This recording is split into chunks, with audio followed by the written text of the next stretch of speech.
오늘부터 5주 동안 우리가 말씀을 어떻게 섭취할 수 있느냐에 대한 이야기를 할 겁니다. 그래서 말씀의 5가지 손에 대해서 한 주씩 5주에 걸쳐서 말씀을 전하려고 합니다.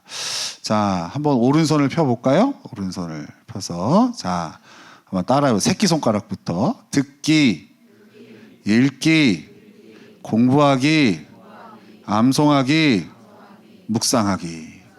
그래서 이렇게 손가락으로 이렇게 성경을 짚으면 이게 이제 말씀의 5가지 손입니다. 알겠죠? 자, 새끼손가락이 뭐라고요? 듣기, 그 다음에 읽기, 그 다음에 공부하기, 그 다음에 암송하기, 그 다음에 묵상하기. 네. 참 신이 납니다. 왜냐하면 여러 번 해도 여러분 항상 처음 듣는 것처럼 해주셔서 오늘도 여러분들 새롭게 들으시겠구나 해서 신이 납니다. 네. 여러분, 제가 이렇게 운동을 신앙생활만큼 열심히 하거든요. 운동도 신앙생활 중에 하나다 해서 열심히 하는데, 여러분 운동할 때 운동하는 것만큼 중요한 거, 때로는 운동하는 것보다 더 중요한 게 뭔지 압니까? 잘 먹는 거가 중요합니다. 근데 많은 사람들이 잘못된 지식을 갖고 있어서 운동을 하면 먹는 걸 줄이죠. 그죠? 보통 다이어트의 목적으로 운동을 시작하다 보니까, 살 빼기 위해서 운동하다 보니까 어때요?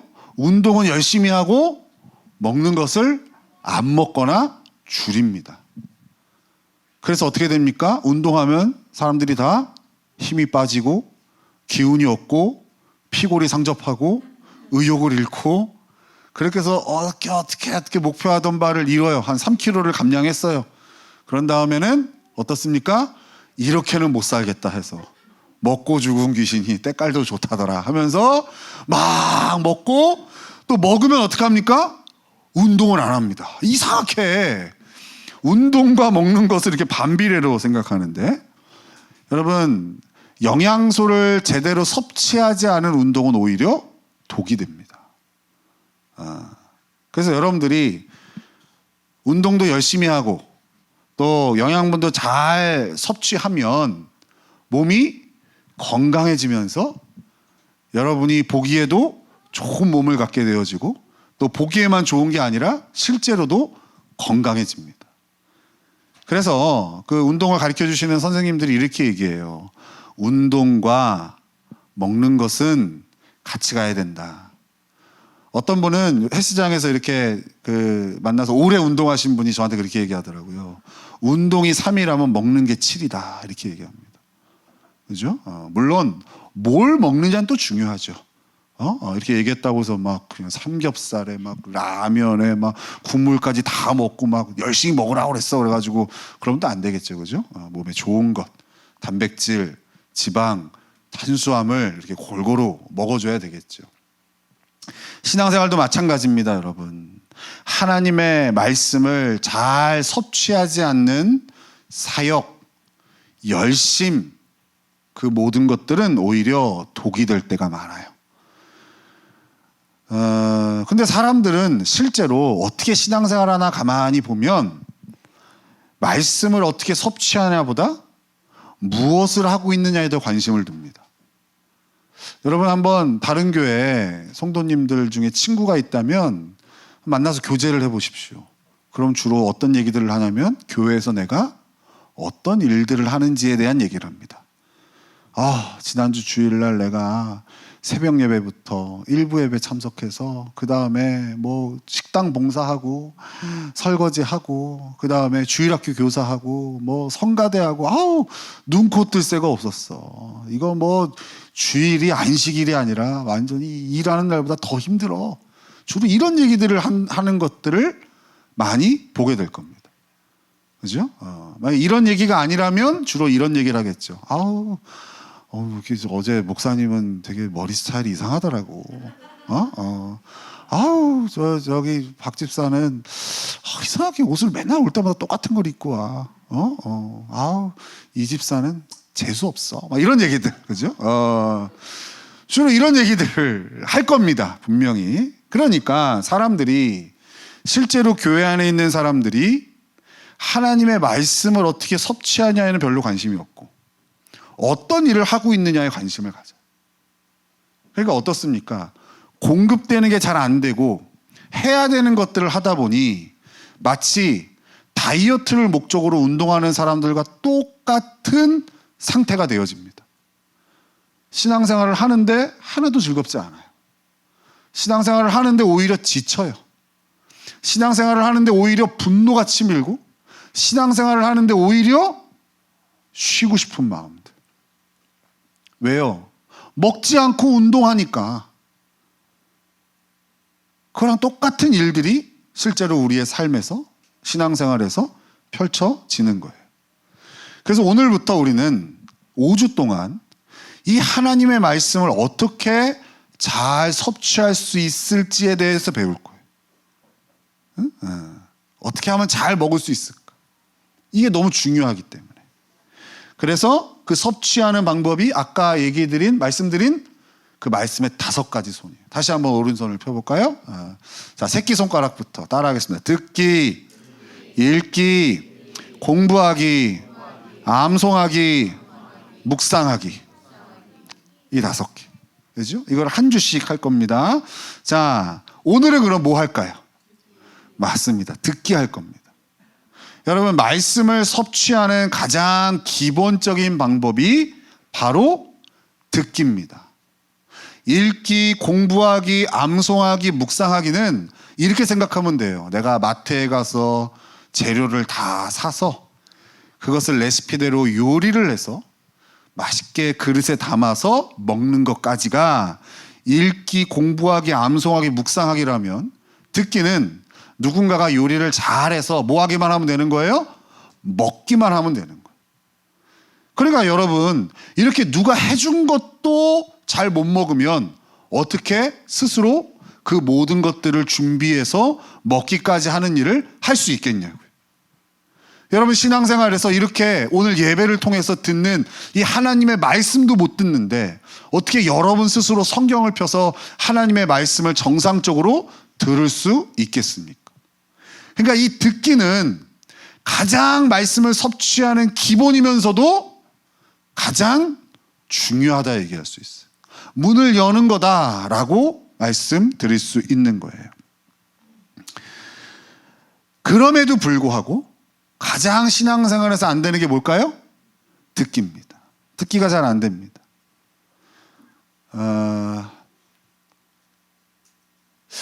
이렇게 우리 성도님들에게 혹시 지난주 주일날 말씀 어떻게 들었어요? 라고 물어보면 우리 교회 성도님들은 대답을 잘합니다. 그죠? 그런데 우리 이 대강복교회 말고 다른 교회를 다니는 성도님들께 한번 물어보시면, 이번 주 한번 실험을 해보세요. 물어보시면 대부분이 대답을 못합니다. 아까 말씀드린 그런 거, 내가 교회에서 무슨 일을 했는지, 또 다른 사람의 흉보는 거, 이런 건 기가 막히게 잘하는데 주일 말씀을 뭘 들었는지가 기억이 안 납니다. 그러니까 들은 행위는 있어요. 내가 그 자리에 분명히 있었는데 뭘 들었는지는 잘 모릅니다. 이게 실제로 한국교회 성도들의 수준이고 상태입니다. 그죠? 그래도 우리가 이렇게 웃을 수 있는 것은 그래도 오랜 시간 동안 우리 교회에서 이 부분에 힘썼기 때문에 그래도 좀 자유하기 때문에 웃는 거겠죠. 그죠? 그래도 나는 그래도 말씀 정도는 잘 듣고 내가 이렇게 나눌 수 있을 정도는 되지. 그렇기 때문에 여러분들이 웃지 않을까 싶어요. 그죠? 근데 생각해 보세요. 그렇게 한 10년 연습해도 만족할 만할까? 그죠? 그러니 한 번도 이것에 힘쓰지 않은 이 땅의 그리스도인들의 수준이 지금 어떨까? 말씀이 공급되지 않은 상태에서 가장 기본적인 섭취하는 방법도 지금 되지 않는 상태에서 주예를 한다고 이리저리 날뛰고 있는 성도들 뻔하지 않겠어요? 피골이 상접하고 맨날 쓰러지고 맨날 번아웃 됐다 그러고 특유의 단어 있죠? 시험 들었다 얘기합니다. 그죠? 나 아니면 교회가 돌아가지 않나 봐. 그러면서 자기 의에 빠지는 경우들이 수두룩해. 그래서 우리는 잘 들어야 됩니다. 듣는 것이 너무나도 중요한 거예요. 그래서 오늘은 이 듣는 것이 어떻게 중요한지에 대해서 일단은 먼저 좀 나눠 보려고 합니다. 자, 우리 다시 한번 로마서 10장 17절을 읽겠습니다. 로마서 10장 17절 시작.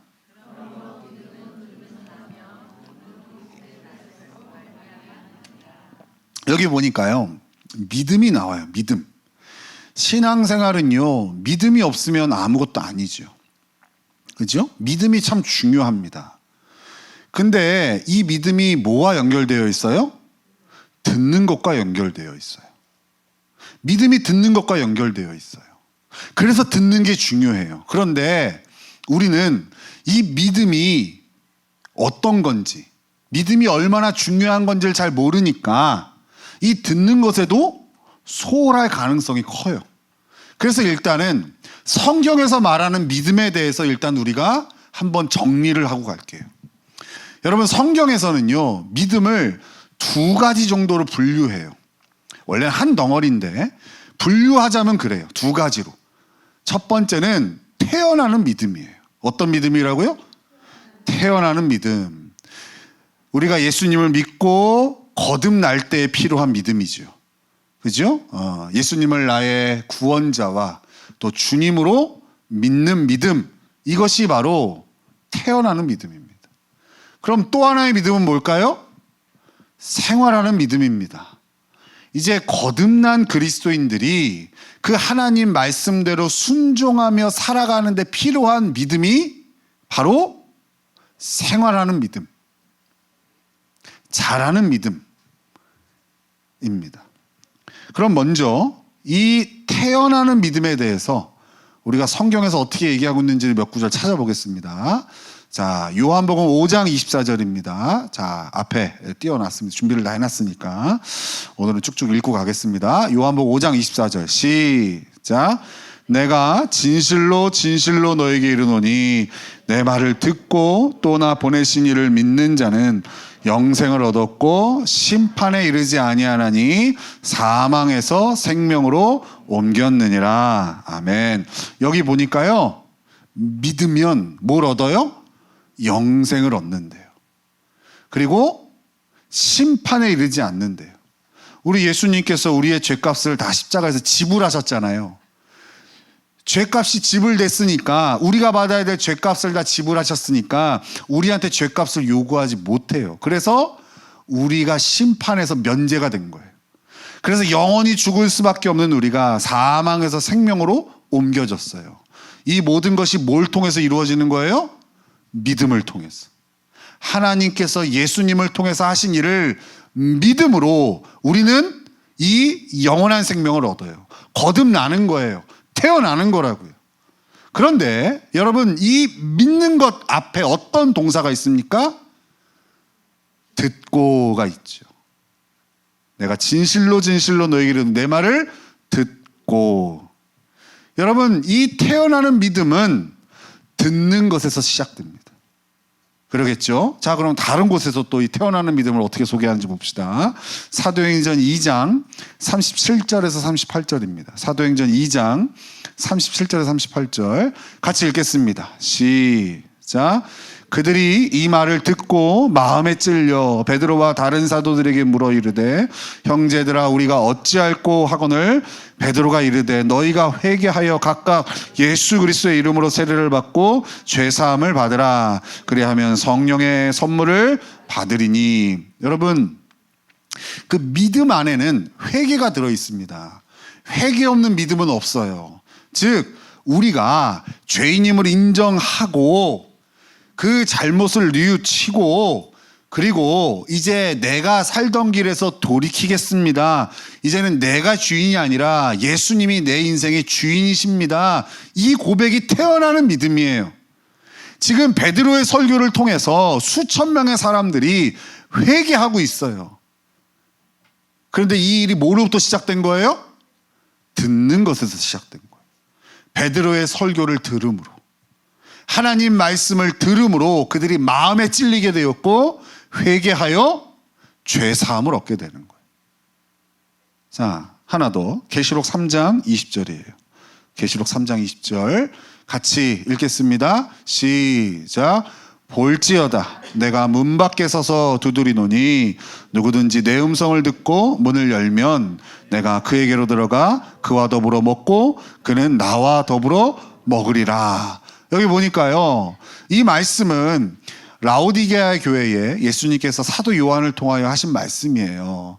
그러니까 이것이 주로 우리가 예수님 처음 믿을 때 소개해주는 구절이기는 하지만 원래는 이미 예수님을 믿고 신앙생활하는 자들에게 주신 말씀이에요.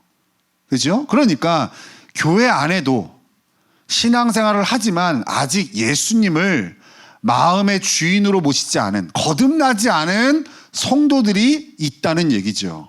이들에게 어떻게 해야 된다고 그래요? 문을 열면, 이게 다른 말이 뭐냐면 믿음이에요. 믿음이 문을 여는 거잖아요. 그런데 이렇게 문을 열고 이 태어나는 믿음을 뭘 통해서 얻는 거예요? 듣는 것에서. 여기도 듣고 문을 열면이라고 되어 있잖아요. 그러니까 여러분, 태어나는 믿음은 어디서 시작됩니까? 듣는 것에서 시작됩니다. 여러분이 전부 다 여기 그리스도인으로 앉아 있잖아요. 그 얘기는 뭐예요? 누군가가 여러분들에게 들려줬어요.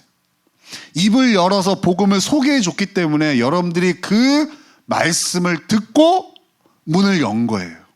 믿은 거예요. 그러니까 이 태어나는 믿음은 듣는 것에서 시작되어지는 거예요. 그죠? 다시. 태어나는 믿음은 뭐와 연결되어 있다고요? 듣는 것. 그래서 듣는 게 중요해요. 자, 그러면은 우리 생활하는 믿음을 한번 봅시다. 생활하는 믿음. 자, 마태복음 7장 24절에서 27절이에요. 자, 좀 긴데 마태복음 7장 24절에서 27절 같이 읽겠습니다. 시작. 그러므로 누구든지 나의 이 말을 듣고 행하는 자는 그 집을 반석 위에 지은 지혜로운 사람 같으리니 비가 내리고 창수가 나고 바람이 불어 그 집에 부딪히되 무너지지 아니하나니 이는 주추를 반석 위에 놓은 까닭이요 나의 이 말을 듣고 행하지 아니하는 자는 그 집을 모래 위에 지은 어리석은 사람 같으리니 비가 내리고 창수가 나고 바람이 불어 그 집에 부딪힘에 무너져 그 무너짐이 심하니라. 아멘. 여기서 말하는 믿음은 어떤 믿음이냐? 생활하는 믿음이에요. 집을 짓는 것과 비유했잖아요. 그죠? 믿고 행하는 것. 믿고 행한다는 것은 그 튼튼하게 집을 짓는 것이지만 믿고도 행하지 않는다는 것은 뭐예요? 모래 위에 지은 집과 같다. 언제 무너져도 이상하지 않다는 거예요. 근데 이 생활하는 믿음, 이 믿음도 어디서 시작돼요? 듣고, 그죠? 듣고 행하는 자는, 이 행하는 믿음이 생활하는 믿음이거든요. 우리가 예수님을 영접해서 거듭났어요. 이때도 태어나는 믿음. 근데 이 태어나는 믿음으로 끝나는 것이 아니라 이제 거듭났으면 이 거듭난 삶을 살아야 돼요. 이 거듭난 삶을 살아가는 믿음이 그게 생활하는 믿음인데 이때도 뭐가 필요해요? 듣는 게 필요하대요. 다른 구절도 볼까요? 누가복음 8장 15절이에요. 누가복음 8장 15절 같이 읽겠습니다. 시작. 좋은 땅에 있다는 것은 착하고 좋은 마음으로 말씀을 듣고 지키어 인내로 결실하는 자니라. 여기서 지키어, 지키는 거, 이것이 생활하는 믿음이에요. 그 앞에 뭐가 있어요? 듣고. 생활하는 믿음도 듣는 것에서 시작되네요. 자, 누가복음 11장 28절. 누가복음 11장 28절 같이 읽겠습니다. 시작.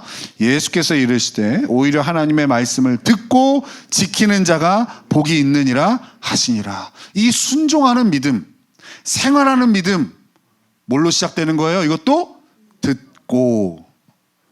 하나만 더 찾아볼게요. 골로새서 1장 6절이에요. 같이 읽겠습니다. 시작. 이 복음이 이미 너희에게 이름에 너희가 듣고 참으로 하나님의 은혜를 깨달은 날로부터 너희 중에서와 같이 또한 온 천하에서도 열매를 맺어 자라는도다. 열매를 맺어 자라는 것. 이것도 생활하는 믿음이죠. 생활하는 믿음의 특징은 자란다는 데 있어요. 믿음이 자라요. 근데 이 자라는 게 어디서 시작돼요? 듣는 것에서. 그러니까 여러분, 이 태어나는 믿음과 생활하는 믿음이 따로따로가 아니에요. 태어나는 믿음을 가지면 자연스럽게 뭐와 연결되어져요? 생활하는 믿음이 필요해요. 또 생활하는 믿음이 잘 자라면 어떨까요? 태어나는 믿음에 더 확신을 가져요. 만약에 이 생활하는 믿음이 잘 자라지 않는다면 어떨까요? 거듭남에 대해서 계속 의심해요. 내가 거듭난 게 맞아? 내가 생명을 얻은 게 맞아? 그러니까 어때요? 태어나는 믿음도 생활하는 믿음도 둘 다 공통적인 특징이 뭐예요? 자란다는 데 있어요. 자라야 돼요. 믿음은 자라는 거예요. 믿음이 가만히 있다면 이것은 죽은 거죠. 우리 안에 있는 믿음은 자라요. 근데 이 태어나는 믿음도 자라고 또 생활하는 믿음도 자라는데 이 자라는 것은 뭐에 의해서 펼쳐지는 거예요? 듣는 것에서. 하나님의 말씀을 듣는 것에서 펼쳐지는 거예요. 그러니까 여러분, 말씀을 잘 듣지 않은 채로 수많은 활동들을 하는 게 얼마나 위험한지 몰라요. 얼마나 비정상적인 건지 몰라요. 그러잖아요. 믿음이 자라지 않은 채로 감당할 수 없는 일들을 맡는다고 생각해 보세요. 그거보다 끔찍한 일이 어디 있겠어요. 그래서 여러분, 우리는 다른 무엇보다도 신앙에서 제일 힘써야 될 것은 잘 듣는 데 힘쓰는 거. 잘 듣는 거. 그래서 우리 교회 강조점이 바로 그거죠. 우리 성도들이 말씀을 잘 듣는 데에 집중해요. 그리고 거기에 관심을 많이 가져요. 다른 봉사하고 사역하고 하는 것들, 하나님의 말씀을 잘 듣고 자라서 맺는 열매로서 자연스러운 거지. 그거 열매를 맺었다고 해서 믿음이 자라는 거 아니거든요. 그죠? 그러니까 이 수많은 해야 될 일들을 그만두자라는 얘기가 아니라 이 하나님이 우리에게 주신 이 사명들을 잘 감당하기 위해서 우리는 뭐에 힘써야 돼요? 말씀을 듣는 것에 힘써야 돼요. 맨 처음 예수님을 믿는 사람도 잘 들어야 되고 10년, 20년, 30년 된 사람도 잘 들어야 돼. 근데 현실은 뭐라고요? 지난주 말씀 좀 나눠주세요 라고 하면 꿀먹은 벙어리가 된다. 말씀에 대한 평가는 해요. 아, 좋았어. 은혜로웠어. 아, 설교가 어려웠어. 별로였어. 평가 말고요. 뭘 들었는지. 그죠? 어떤 말씀을 들었는지. 듣기에 힘쓸 때에 우리의 믿음은 자라게 됩니다. 야고보서 2장 17절에 이런 말씀이 있어요. 이와 같이 행함이 없는 믿음은 그 자체가 죽은 것이라. 여러분, 자라지 않는다는 것은 변하지 않는다는 뜻인데 그것은 죽은 믿음이래요. 곧 다른 말로 하면 듣지 않으면 자라지 않잖아요. 여러분이 듣는 것이 잘 안 된다면 죽은 믿음이라는 거예요. 끔찍한 얘기 아닙니까? 왜 많은 사람들이 생동감이 없는지, 왜 많은 사람들이 신앙생활이 즐겁지 않은지, 왜 많은 사람들이 신앙생활을 일처럼 여겨지고 짐처럼 느껴지는지, 여러분, 그 원인이 듣는 것에 있어요. 잘 듣는 사람과 그렇지 못한 사람의 차이는 이렇게 어마어마하다는 거예요. 근데 우리는 이 진단을 못하니까 자꾸만 원인을 어디서 찾아요? 외부에서 찾는다고요. 하나님과 나와의 관계가 아닌 다른 것에서 찾는다. No. 말씀을 잘 듣지 못하기 때문에 펼쳐지는 일들이에요. 그러니까 잘 듣지 못하면 거듭나는 것도 불가능할 뿐더러 잘 자라는 것은 더욱더 어려운 것이죠. 자, 그러면 어떻게 우리가 듣는 것에 헌신할 수 있느냐? 우리 지금까지 듣는 게 중요한 거 이제 배웠잖아요. 그죠? 아, 듣는 게 중요하구나. 야, 신앙생활 중에서 다른 것들을 좀 이렇게 내가 듣는 걸 포기하고선 다른 일들에 좀 힘썼었는데, 그게 아니라 내가 다른 거를 좀 소홀히 하더라도 듣는 것에 힘써야겠구나, 그런 마음이 들었잖아요. 그죠? 그런데 문제는 그 마음만 듣는다고 해서 잘 듣는 게 아니더라고요. 그래서 여러분들에게 어떻게 하면 잘 들을 수 있는지에 대한 팁을 한 5개를 드릴게요. 그러니까 여러분, 요 5주 동안에는 제가 적용점들을 다 드릴 테니까 그대로 하기만 하면 됩니다. 얼마나 좋은지 몰라요. 그죠? 5개 정도. 이거 할 때마다 좀 제가 적용점이 좀 업데이트가 됩니다. 요번에도 좀 많이 좀 업데이트가 되고 업그레이드가 됐는데 한번 잘 들어보시면 좋을 것 같아요. 어떻게 듣는 거 선신할 수 있을까? 첫 번째는요, 쓰면서 들어야 됩니다. 어떻게 들어야 된다고요? 맞아요. 쓰면서 들어야 돼요. 여러분, 잘 듣는다는 것은 잘 쓰는 겁니다. 왜 그럴까요? 우리의 기억력에 한계가 있기 때문에 그래요. 물론 쓰지 않고 듣기만 하면 이해가 더 잘 될 수도 있어요. 그런데 나중에 그것을 기억해 보려고 하면 잘 기억이 안 나는 경우들이 있어요. 그래서 그런 거예요. 그냥 은혜가 됐어. 그때 느낌은 얘기할 수 있지만 어떤 내용이 나에게 들렸는지를 얘기하지 못한 이유가 그 내용을 기억하지 못해서 그래요. 제가 이제 40대 중반이 되니까 원래 머리가 되게 똑똑했거든요. 기억력도 되게 좋고 이름도 한 번에 거의 다 알고 거의 그랬거든요. 그런데 요새는 제가 얘기하다가도 내가 무슨 얘기를 하고 있지 싶을 때가 있어요. 그 냉장고를 가서 냉장고를 열고 한참 봅니다. 뭘 꺼내려고 냉장고를 열었지? 그잖아요. 그래서 다행히 지금 여기가 어딘지는 알고 있어요. 여러분들이 다 거쳐간 과정이잖아요. 그러니까 저보다 연세가 있으신 분들은 얼마나 힘들게 사시겠어요. 그죠? 그런데 여러분 생각해 보세요. 한 설교가 제가 1부 때도 1시간 정도로 설교를 했더라고요. 그래서 지금 2부 때는 짧게 하려고 좀 많이 잘라내면서 하고 있는데 한 50분에서 1시간 설교를 듣는데 여러분 그걸 기억한다고요? 여러분의 머리를 믿고? 그죠? 그러니까 여러분 어떻게 해야 돼요? 쓰면서 들어요. 여러분 희미한 잉크가 여러분의 기억력보다 강해요. 그러니까 적으셔야 돼요. 근데 요새는 여러분 이 좋은 스마트 기기들이 있어요. 그래서 여기도 보니까 뭐 블루투스 키보드로 치면은 훨씬 더 빠른 속도로 많이 이렇게 적을 수 있죠. 그죠? 또 이렇게 제 거는 아이패드 같은 거에는 이렇게 펜으로 진짜 노트처럼 쓰는 것처럼 이렇게 써서 노트를 할 수도 있어요. 또 뭐 다른 어플을 다운받지 않아도 여러분 이미 핸드폰에 있는 메모장, 뭐 아이폰이든 뭐 갤럭시든 메모장 너무 잘 돼 있어요. 그래서 거기에 여러분들이 적으면서 치면 돼요. 적으면서 들으면 돼요. 또 그것이 익숙하지 않은 사람들은 노트에다 적으면서 들으시면 돼요. 근데 여러분 왜 적으면서 듣는다고요? 기억하기 위해서. 잘 모르겠으면 다시 꺼내서 보고 다시 꺼내서 보기 위해서 하는 거잖아요. 왜 스마트폰에 여러분 이것을 적으라고 제가 하는 걸까요? 언제든지 꺼내보기 좋거든요. 우리 몸에서 가장 떨어지지 않는 게 스마트폰이잖아요. 언제든지 꺼내서 보면 되잖아요. 그죠? 그런데 많은 분들, 그래서 제가 노트에다, 여기 주보에다가 여기 노트라고 해서 비워놨어요. 노트를 준비해 오시지 않은 분 여기다 적어서 집에 가서 정리하시라고 여기다 이렇게 해놨어요.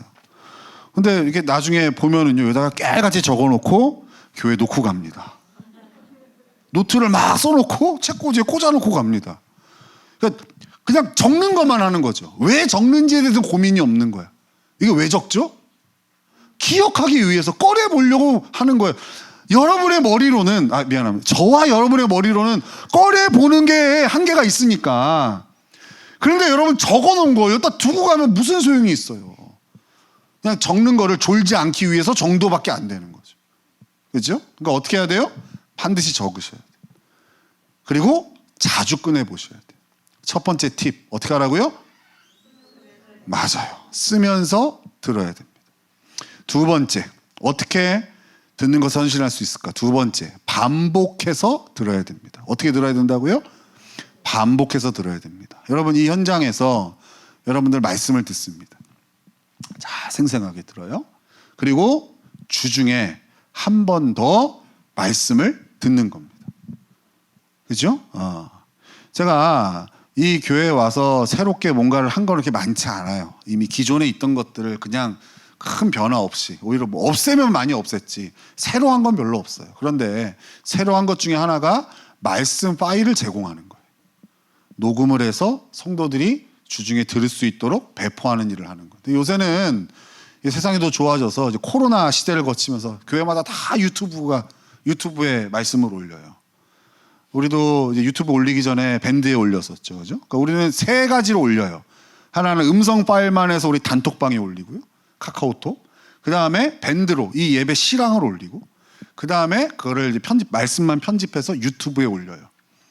마음만 먹으면 여러분 언제든지 다시 들을 수 있어요. 그죠? 여러 가지 장단점이 있어요. 이 카톡은 어떻습니까? 그냥 이어폰 끼고선 제 얼굴을 굳이 안 봐도 된다는 장점이 있죠. 그런데 이거는 이제 단점이 뭐냐면 중간에 끊어지면 그 다음에 처음부터 다시 들어야 돼. 그죠? 또 밴드는 이게 좀 접근성이 좀 어려워. 어디 들어가서 찾아서 해야 되니까. 근데 유튜브는 어때요? 이게 좋아요. 보기도 좋고. 근데 유튜브는 광고를 봐야 돼. 그래서 저는 한 달에 10,000원씩 내고 유튜브 프리미엄에서 광고 없이. 그리고 제가 이제 이제 중간에 끊겼어. 그럼 다음에 키면 거기서부터 이제 바로 들을 수 있습니다. 여러분, 어찌됐건 무슨 얘기냐? 마음만 먹으면 다시 들을 수 있다는 거. 그게 너무 중요해요. 이 현장에서 듣는 거. 또 이 현장에서 듣지 못하는 분들도 있어요. 예를 들어서 유아실에서 예배를 들으셔야 되는 분들. 그럼 이런 분들이 이러죠. 여기 와서 말씀도 안 들리는데 예배 드리는 게 의미가 있나 싶은데, 아니, 의미가 있어요. 그게 자기를 부인하는 거잖아요. 예배하는 목적으로 온 거잖아요. 모든 거를 뒤로 하고 온 거잖아요. 불편하지만 힘들지만 온 거잖아요. 그 예배 자체의 의미를 두면 돼요. 그리고 주중에 좀 나 혼자의 시간을 내서 말씀을 다시 듣는 거예요. 또 그런 분들도 있죠. 그래, 내가 지금까지 누군가의 도움을 받아서 예배를 드렸기 때문에 이젠 내가 다른 이가 예배를 잘 드릴 수 있도록 내가 좀 아이들을 봐줘야겠다 하시는 분들이 있죠. 올해 그런 분이 있었거든요. 내가 올해는 한번 다른 이가 말씀을 듣는 데에 좀 내가 좀 도와줘야겠다 해가지고 1년 동안 결심을 했어. 이런 분들은 어때요? 이 현장에서 예배 드리기는 어려워요. 그럼 어떻게 하면 돼요? 주중에 한번 들으면 되죠. 근데 다시 들을 때에도 여러분 항상 다른 일을 하면서 들으시면 안 돼요. 먼저 뭘 해야 되냐면 예배 드리듯이 한번 책상에 앉아서 다시 들으셔야 돼요. 여러분, 받아 적은 거에다가 다시 덧칠을 하면서 못 적은 것들을 다시 적으면서 하나를 제대로 들으셔야 돼요. 주일 저녁이나 월요일에. 그런 다음에 일주일 내내 설거지하면서 듣고 운전하면서 듣고 뭐 운동하면서 듣고 하다 보면 어때요? 다 들립니다. 근데 그냥 듣는 거에만 생각한다면, 듣는 행위에만 생각해서 그냥 내가 듣고 있어 라는 거에만 만족한다면 그 말씀은 다 날아갑니다. 그러니까 여러분, 주중에 반드시 예배 드릴 때 여러분 지금 이 태도처럼 한번 들으셔야 돼요. 그러면 그 다음에는 어느 부분을 듣던 내가 다른 걸 하면서 듣던 간에 다 들립니다. 외국어 공부를 사실 이렇게 하거든요. 여러분, 그렇게 해야 돼요. 반복해서 듣는 겁니다. 알겠죠? 다 해놨어요. 다 해놨는데 여러분들이 활용을 안 하는 것뿐이죠. 자, 첫 번째가 뭐라고요? 어떻게 들으라고요? 쓰면서 들어라. 두 번째 어떻게 하라고요? 반복해서 들어라. 자, 세 번째입니다. 세 번째. 어떻게 잘 들을 수 있을까? 세 번째는 반드시 적용점을 찾아라. 반드시 적용점을 찾으며 들어야 됩니다.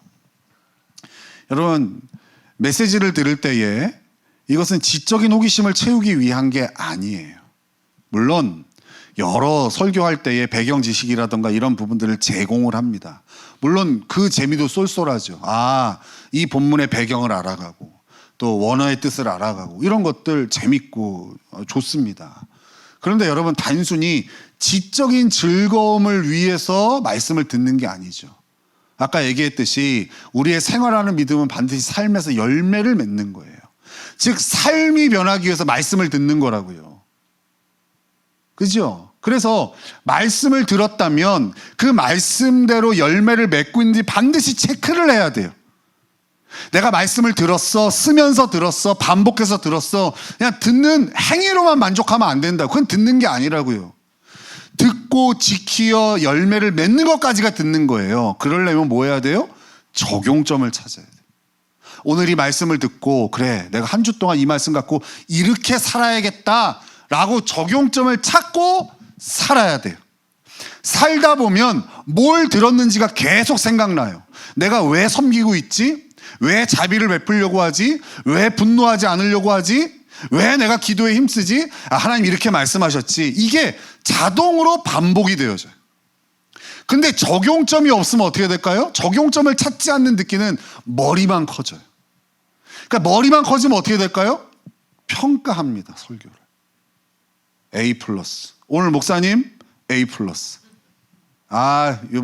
요번 주에는 별로였어. B+.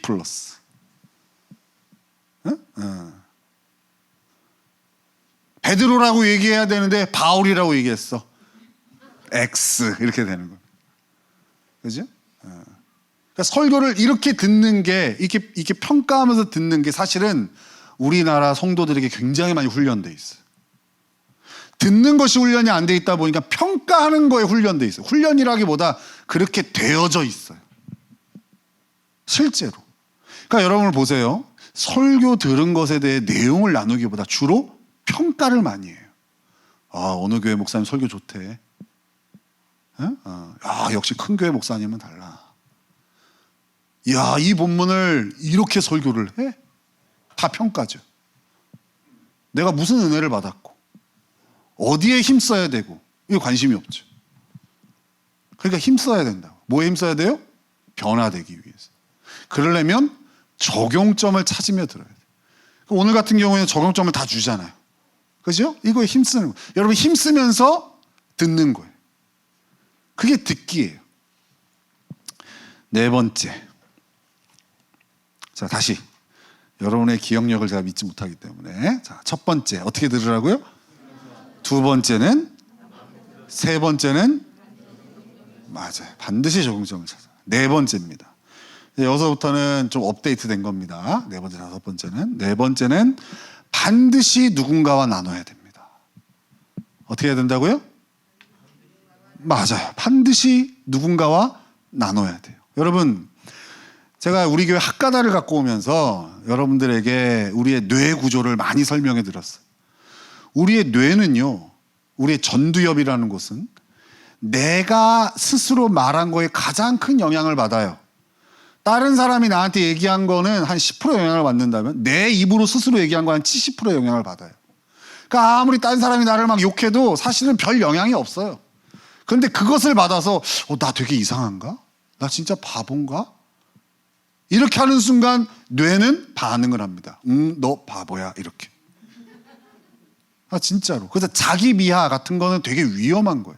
우울증에 빠지게 하고 또 인생에 대해서 굉장히 자신을 별 볼 일 없게 여기게 합니다. 그러니까 여러분, 가장 잘 듣는 방법은, 가장 적극적인 방법은 여러분의 입을 통해서 듣는 겁니다. 그럼 여러분의 입을 통해서 설교를 듣는 방법이 뭐가 있어요? 들은 말씀을 나누는 거예요. 옆에 사람한테 나누는 거예요. 여러분, 오늘 이 말씀을요, 한 주 동안 가장 잘 나눌 수 있는 사람이 누굴까요? 접니다, 저. 안 보고도 벌써 오늘 두 번째 나누고 있어요. 벌써 두 번째. 그죠? 내려가서도 여러분들에게 나눌 수 있어요. 1분짜리로도, 5분짜리로도, 10분짜리로 더 늘려서 2박 3일짜리로도 나눌 수 있어요. 왜요? 제가 가장 잘 듣고 있거든요.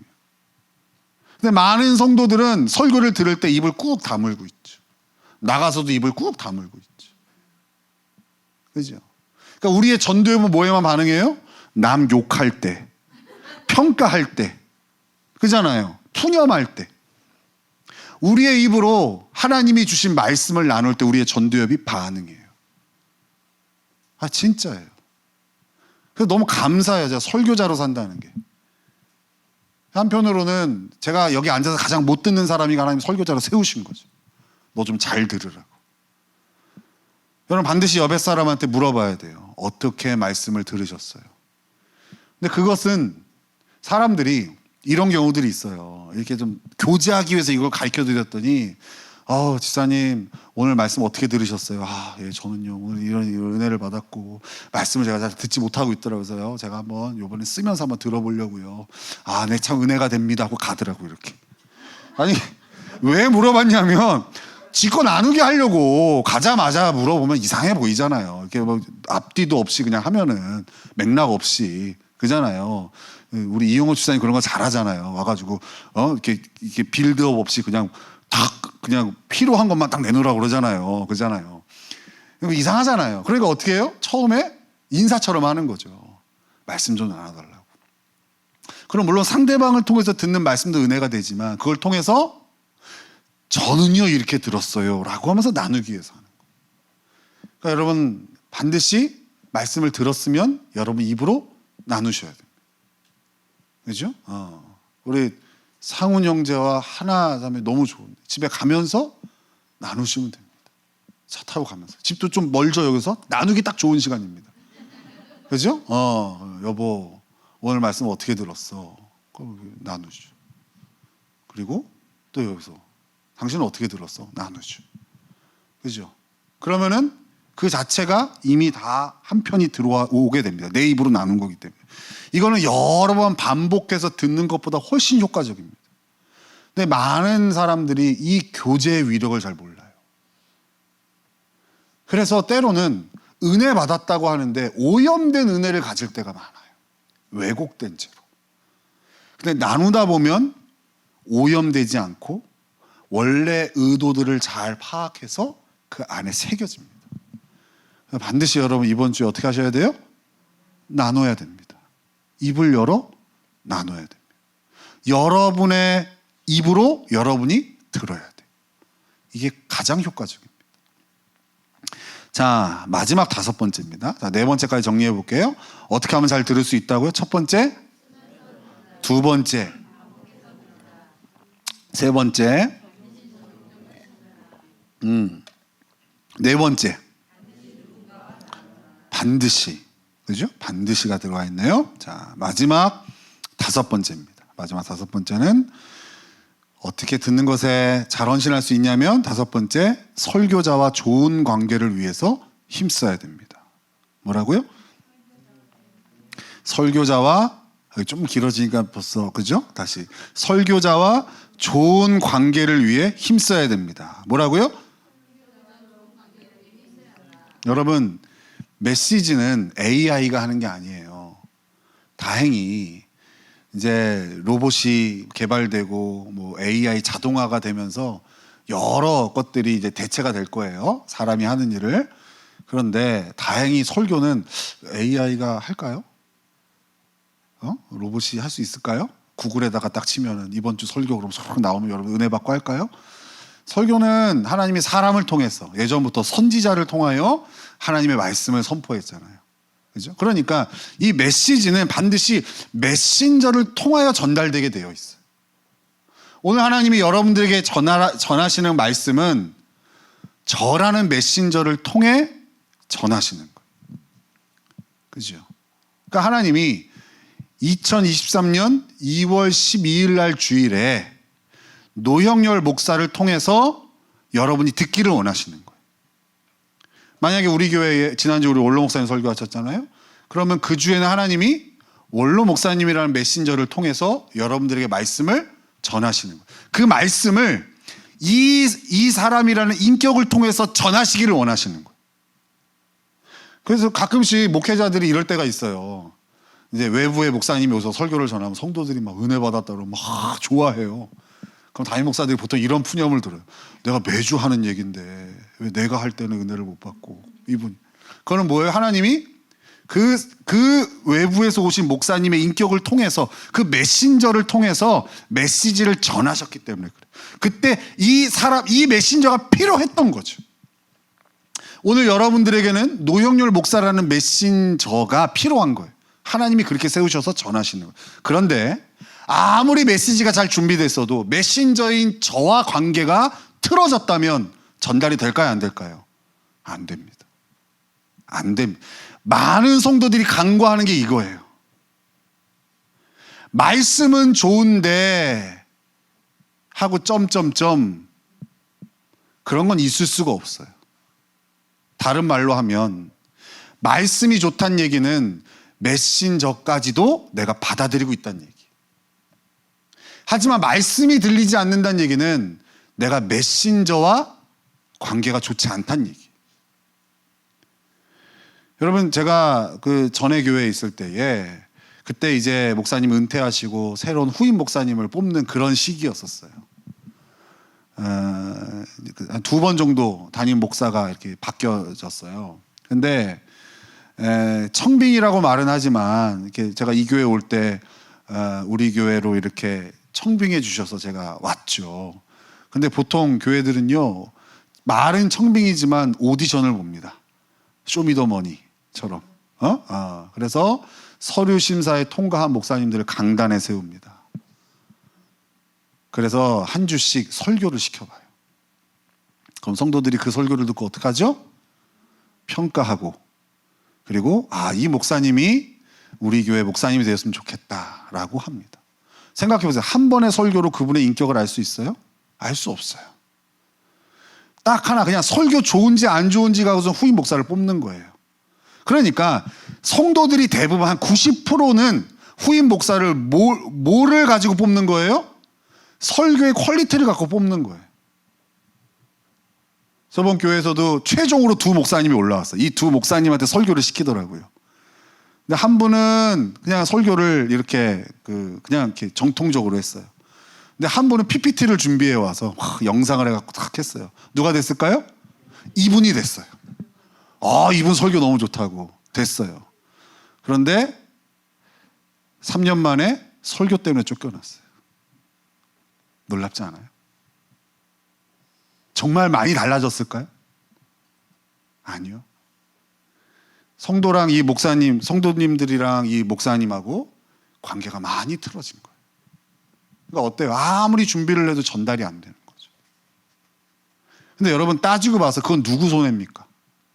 사실 설교자는요, 여기 올라오기 전에 이미 은혜를 받고 올라와요. 일주일 내내 이 말씀 가운데 살잖아요. 그냥 큰 은혜를 받고 새로 도전되고 먼저 힘을 써요. 그러니까 사실은 성도들이 잘 듣냐 안 듣느냐는 둘째 문제예요. 어쩔 때는 그럴 때가 있어요. 성도님들의 반응이 그것도 자유해질 때가 있어요. 워낙 제가 이 본문에 큰 은혜를 받았어요. 근데 성도님들은 만약에 말씀에 공급받지 못하면 어때요? 말 그대로 죽는 거죠. 공급이 안 되는 거잖아요. 근데 의외로 성도님들이요, 목회자와의 관계에 힘쓰지 않아요. 저는 설교를 준비도 하지만 또 한편으로는 좋은 메신저가 되기 위해서 좋은 사람이 되려고 여러분 앞에 많이 애를 써요. 이 원리를 알기 때문에. 제가 설교만 잘 준비한다고 해서 전달되는 게 아니기 때문에 좋은 전달자가 되기 위해서 애를 많이 써요. 그런데 성도님들도 애써야 돼. 우리는 다 죄인이기 때문에 애쓰지 않으면 반드시 서로가 상처를 주고 서로를 오해하고 또 서로 멀어질 수 있어요. 그래서 애써야 돼요. 상대의 의도를 오해하지 않으려고 애써야 돼요. 저도 그래요. 우리 성도님들이 저를 대하는 태도, 말 한마디, 눈빛 이런 거에 자유한 척하지만 안 그래요. 속앓이를 많이 해요. 근데 그때마다 힘써요.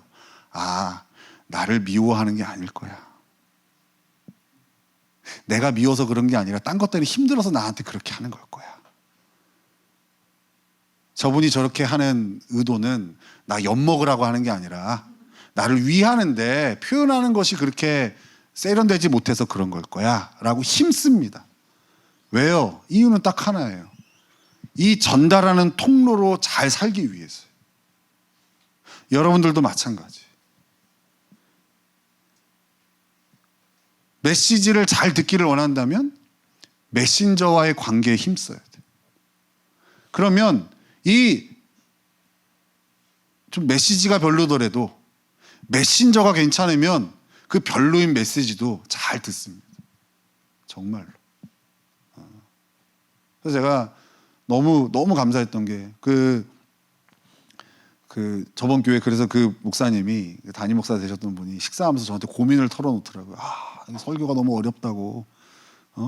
그래서 제가 분석을 해드렸죠. 목사님, 아직 목사님은 성도들이 잘 모르니까 다 팔짱을 끼고 얼마나 잘하나 보자 이러고 들어서 그래서 성도들이 좀 이렇게 들쑥날쑥하지만 저 같은 경우는요, 목사님, 성도들이 다 긍휼한 마음으로 듣는다고. 아이고, 젊은 목사 실수 안 하고 잘하나 이러고 봐서 그래서 성도들이 은혜를 많이 받는 것 같다고. 그 차이예요, 여러분. 물론 목회자의 퀄리티 차이도 있겠죠. 근데 많은 이들이 좋은 설교를 찾아 교회를 결정하고, 왜? 결국에는 그 설교가 들리지 않아서 교회를 떠날 거예요. 그 판단들이 맞아요. 틀리지 않아요. 하지만 여러분, 그렇게 해서는 절대 여러분들 어디 가서도 설교를 들을 수가 없어요. 그래서 하는 방법이 뭐예요? 나랑 상관없는 교회 목사 설교를 듣는 거예요. 그렇게 교회를 떠나서 그렇게 왜곡된 스스로의 해석을 가지고 신앙생활을 할 수밖에 없는 거예요. 여러분, 힘쓰셔야 돼요. 교회 안에서 목회자의 관계에 힘쓰셔야 돼요. 그게 다 여러분들에게 좋은 곳으로 가게 되어지는 거예요. 그래서 진호박 선교사님 몇 번 나눴었는데, 진호박 선교사님이라고 이렇게 아주 유명한 그런 이제 찬양 사역 하시는 분이 있는데, 찬양 이렇게 인도자로 설려는 젊은 친구들이 많거든요, 전도사들이. 와가지고 이분한테 배우려고 그렇게 애를 써요. 근데 이분이 딱 그 얘기 하셨어요. 뭐 기타를 얼마나 잘 치고 건반을 얼마나, 찬양을 얼마나 잘하고, 그거보다 성도들한테 인사 잘하라고. 인사 잘. 당신이 성도한테 좋은 사람 되면 당신 찬양에 다 은혜 받는다고. 제가 그분을 매주 금요일마다 모셔다 드렸거든요. 그때 제가 사역하던 교회에서 찬양 인도하셔가지고 그 얘기를 했는데 그게 아직도 잊혀지지 않아요. 10몇 년이 지났는데.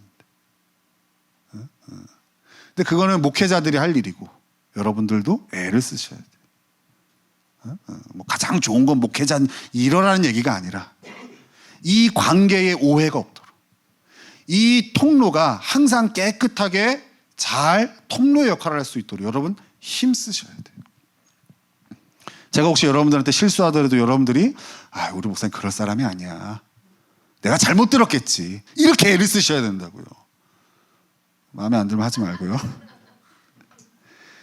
여러분, 이렇게 우리가 힘써야 듣기가 됩니다. 근데 너무나 많은 이들이 이 듣기에 이 정도 힘을 안 써요. 그냥 흘러가는 거예요. 그죠? 받아 적으면서도 왜 적는지 몰라요. 들으면서도 왜 듣는지 몰라요. 여러분, 오늘 잘 배웠으니까 5가지 반드시 쓰면서 듣고, 반복해서 듣고, 적용점을 찾으면서 듣고, 또 누군가와 나누고, 그리고 메신저와 설교자와 좋은 관계를 위해서 여러분 힘쓰셔야 됩니다. 그렇게 여러분들이 말씀을 잘 듣게 되어지면 어떻다고요? 믿음이 자라게 된다. 여러분, 믿음이 잘 성장하면 여러분의 태어난 믿음도 성장하게 돼요. 태어나는 믿음이 성장하게 되면 그 확신으로 또 하나님께 더 헌신할 수 있어요. 계속 잘하는 거예요. 뭐 잘하면? 듣는 거 잘하면. 우리 강복교회 성도들은 듣는 거 잘해야 됩니다. 저는 딴 거 욕심 없어요. 우리 성도들이 잘 듣는 성도들이 되었으면 좋겠어요. 그러니까 여러분들 후한 평가를 받잖아요. 외부에 나가서 지난주 말씀을 나누면 사람들이 막, 야, 너 왜 이렇게 믿음이 좋아? 막 그러잖아요. 믿음 하나도 안 좋은데, 막 대단한 믿음의 베드로급으로 보잖아요. 여러분들을 막. 그 정도로 한국교회의 성도들이 못 듣는다는 얘기예요. 그러니 힘들죠. 신앙생활 얼마나 힘들겠어요. 먹는 게 없지 해야만 되는 거 있는데. 그렇지 않겠어요? 집사님, 나 이번 주 또 주방 봉사야. 왜 이렇게 자주 돌아오는지 모르겠어. 힘들어 죽겠어. 힘들죠. 이놈의 주일학교 교사는 죽어야 끝나나 봐. 도대체 언제 끝나는 거야, 주일학교 교사? 근데 여러분, 하나님이 나를 구원해 주신 그 은혜가 날마다 새로워진다고 생각해 보세요. 그 일들이 감격이죠. 나 같은 거 쓰신다고. 나 같은 거 사용하시는 은혜의 감격. 나 같은 거에게, 이런 비천한 존재에게 그 위대한 비전을 주셨어. 가장 귀한 영혼을 섬기는 일에 헌신케 하시는 그 하나님께 감사하게 되죠. 그 모든 비결이 듣는 것에 있습니다. 잘 듣기를 소망합니다. 하나님 말씀을 잘 듣는, 듣기에 힘쓰는 저와 여러분 되시기를 예수님의 이름으로 축원합니다.